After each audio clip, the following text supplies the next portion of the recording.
Hello everybody, my name is not Markiplier. Welcome to the channel. Thanks for clicking on the video. Now I'm sure we've all had a game on our phones that we couldn't put down for the life of us. Of course, sometimes those things have to come to an end. Today I'll be looking at some mobile games that I was absolutely obsessed with when I was younger. So you could say this is a sort of retrospective review kind of thing.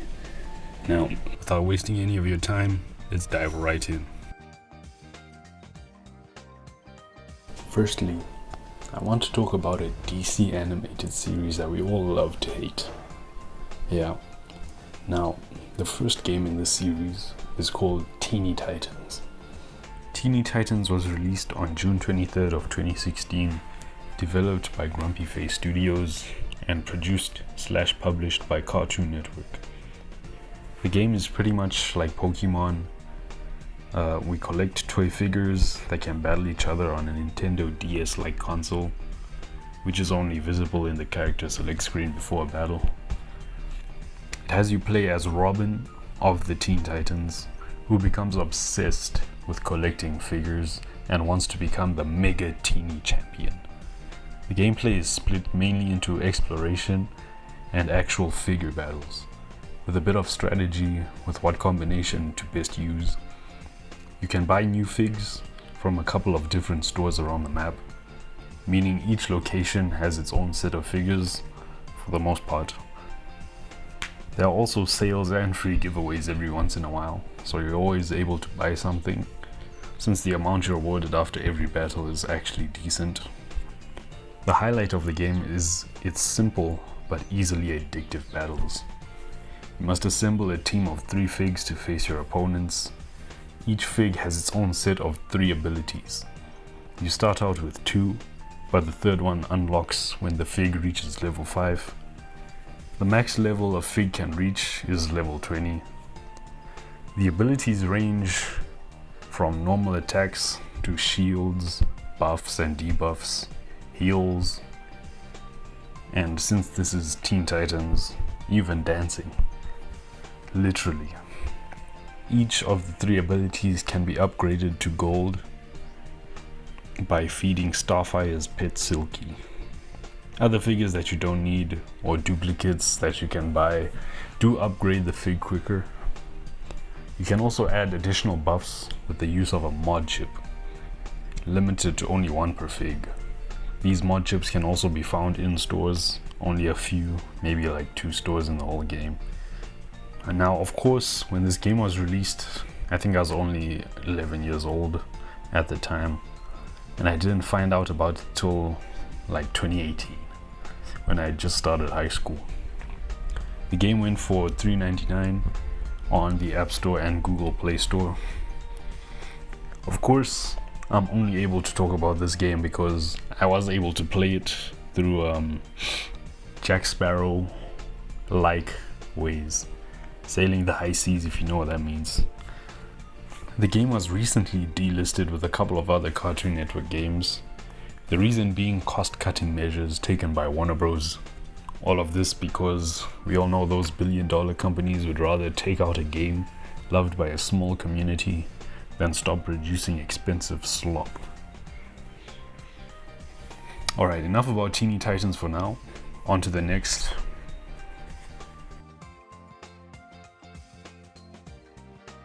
Okay, so I'm sure we've all heard of Adventure Time. So it's no surprise that I'm going to be talking about Adventure Time's Card Wars. Now, Card Wars was the peak of card games for me when I first saw the episode. Titled Card Wars, you can imagine when I found out that there was a physical game and a mobile game, I pretty much flipped my lid, as much as an 8-year-old can. So, the mobile game, developed by Kung Fu Factory, was released in 2014, 2 years after the titular episode first aired on Cartoon Network. The game follows a similar playing style to the episode. You start out with a beginner deck that you flesh out as the game progresses. Now, in the mobile game, You have a max deck size that starts at 15 but increases over time as you level up. There's no limit to creatures or spells or buildings for that deck size, so you can pretty much have any combo you want. I'm pretty sure there's somewhat of a limit to creatures, spells, and buildings you're supposed to have.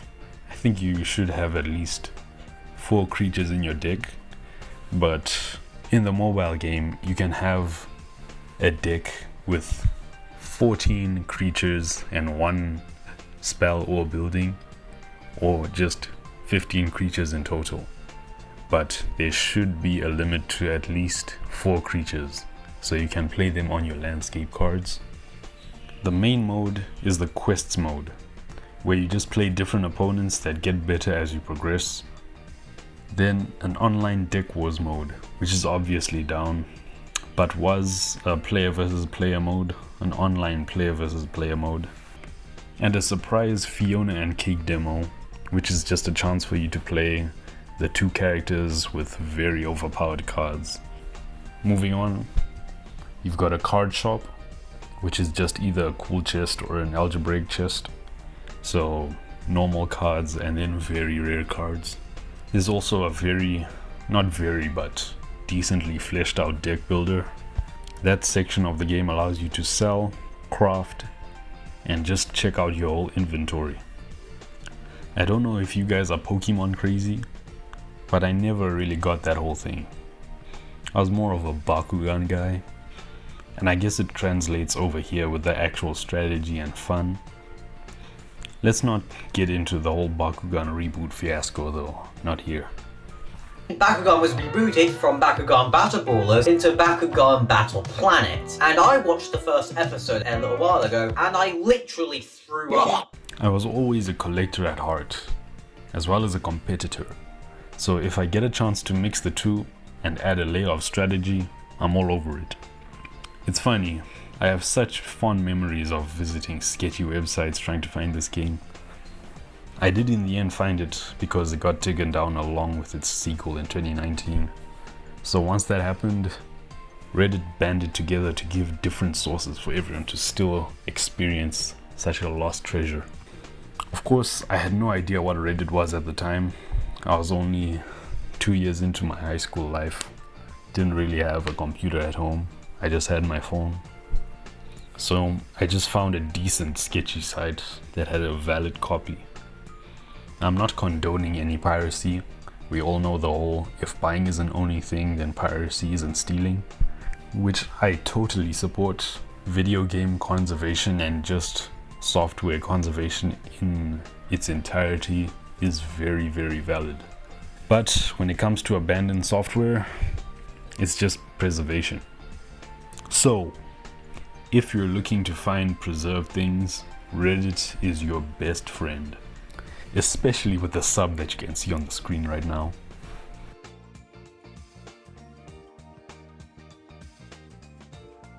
Alright, now moving on to the last half of this video. If you've been listening carefully, and if you've already played these games, you'll know that each one of them actually has a sequel. For Teeny Titans, we have Teen Titans Go Figure. I'll refer to this as Teeny Titans 2 just so it's a bit more understandable. And Card Wars got a follow-up called Card Wars Kingdom. Both of these games greatly increased the scope of their predecessors. Teeny Titans 2 expanded to include Gotham City and Metropolis, including Jump City from the first game. Teeny Titans 2 now included an online PvP mode, which included the gauntlet-style AI battles from the Justice League HQ in the first game, along with way more side quests. There's different side quests in each location, which actually some of them make you go in between each city, so they can take a while.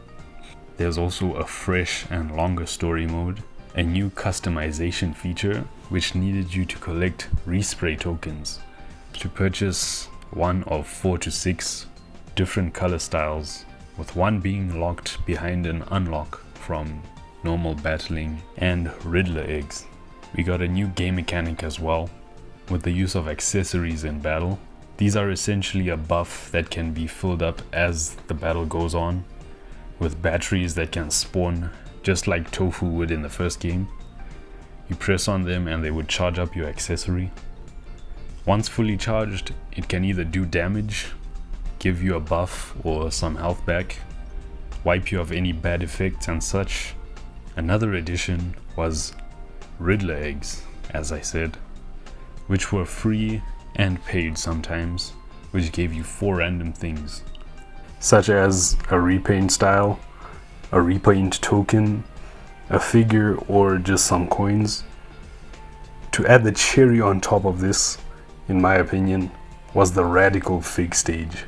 If you watch Teen Titans Go around 2017, yes, it's that old now, you may have heard The Night Begins to Shine, a song by BER that was Cyborg's favorite song. It gave Teen Titans Go a new art style in the episode or 2 that it showed up in, the variants of which are in Teeny Titans 2 as the Radical Figs. Then we have Card Wars Kingdom, a whole more lively take. Everything was more smooth and responsive. This also came with a gameplay change. Instead of using landscape cards, you can just deploy your creatures on the board. You can also attack any creature you want with either a drag attack or a magic attack, or the use of normal spells. This introduction brought a more fun and tactical element to the game. Now every character card comes with 5 spell cards, all with different strategic elements. This means you don't always have to choose creatures and cards. You can just choose your creature that has the cards that you want. Oh, and there's a limit of 5 creatures per deck.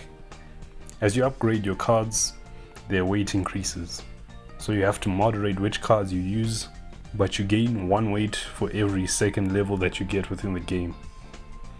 The upgrade feature allows you to use cake and different ingredients from the dungeons to upgrade and enhance your creature cards. So instead of just betting on a good card, you can get a decent card and max it out to level 50. Also, we got a way better PvP mode, inspired by the second Card Wars episode we got in 2016. The more games you won, the more you rank up, and the better rewards you get every season. The main downside, in my opinion, was the more random chests. The basic ones costed wishbones, which are quite easy to get just by playing. Then the algebraic and rare chests, which cost 200 gems, which can mostly be attained by completing daily challenges and doing milestones. When you open a rare chest though, it's not even guaranteed. Sometimes you can get a rare chest or an algebraic, nice. Then other times you get a normal chest. Bruh. I didn't spend 30 minutes grinding Plain Jane Extreme just to get a basic chest. Anyway, I see these games, both titles and each of their sequels, to be very dear to me. Being able to play them when I was younger and now see them completely delisted is disheartening to say the least. Especially when the communities never truly died. If you look on Reddit, r/Teeny Titans and r/Card Wars or r/Card Wars Kingdom, they're still alive. Mostly because all of these games are available to download through other means now. Card Wars Kingdom even got revived by a die-hard dev that spent a long time building his own server to allow for the game to run, once again in its mostly full form. I'll link to his Discord in the description if you guys want to check it out for yourselves. Teeny Titans and Teeny Titans 2 and Card Wars are available if you do a good search on Reddit. It's good to see what a community can do for the love of a game. Anyway guys, tell me your thoughts in the comments, and if you have any recommendations on what you want me to tackle next, go crazy in the comments below. I'm still a bit unsure of what content I'm aiming to do. Some gaming content like playthroughs and all, video essays can be nice as well. Let me know what you guys think. If you enjoyed the video and got this far, feel free to drop a like. If you're looking forward to what I have next, then you can subscribe if you want. That's it for the video. I'll keep you guys posted and I'll see you soon.